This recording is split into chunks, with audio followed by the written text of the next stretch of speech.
There's one word in the story of the prodigal son that would have made an entire village gasp, and we blow right past it. I've never kind of stumbled upon this until now. The father ran, which doesn't sound like a big deal, but in that culture, it was scandalous. Let me show you how and why this matters, and I think it'll change how you think about God. I'm Justin, and on this channel, we go deep into God's Word, one passage at a time, and let it bring us closer to God. Today, we're in one of the most beautiful stories that He ever told. Okay, so here's a quick recap. A younger son walks up to his father and basically says, paraphrasing, "I wish you were dead. Give me my inheritance now." It's really unthinkable, but that's what happened. He takes the money, blows it all, and ends up feeding with the pigs, which for a Jewish boy is like really rock bottom, because you don't really, it's like not kosher to be with pigs. Then he decides to crawl home and beg to be a servant. Now here's the part, verse 20. While he was a long way off, his father saw him and ran to him. In that world, a dignified older man, a landowner, a father with standing, simply does not run. To run, he'd have to gather up his big robe and expose his legs, something that a man of honor just did not do publicly at that time of age.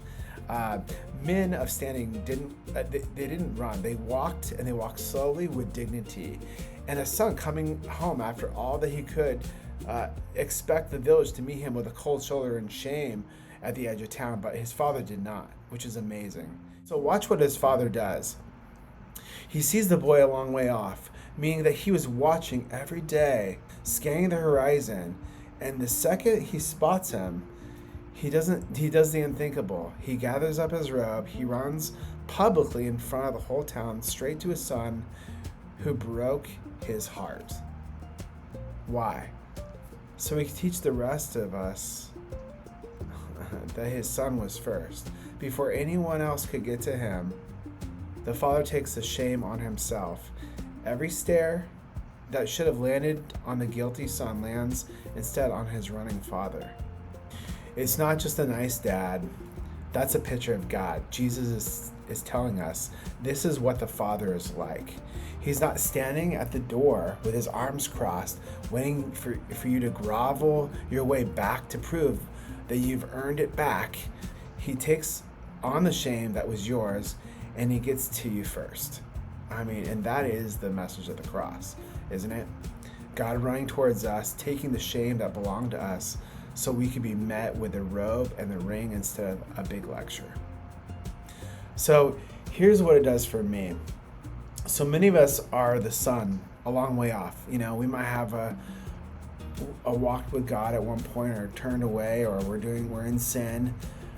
Sure, God is annoyed, maybe distant, keeping score. We think that, but actually, He's looking at the horizon for us.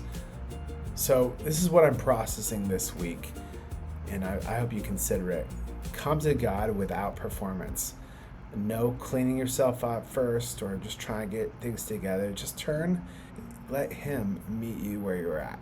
That's it. The Father is already running, so stop rehearsing a big speech or a turnaround. Obviously, you want to speak and share where you're at. The Father already knows what you're going to say before you say it. The Father ran. That's the perspective today. That's God. If no one told you lately that He's running to you and not away from you, there it is. So subscribe if you're inspired by this. Please comment. I'd love to hear how you're processing this, so I can pray for you. And let's go.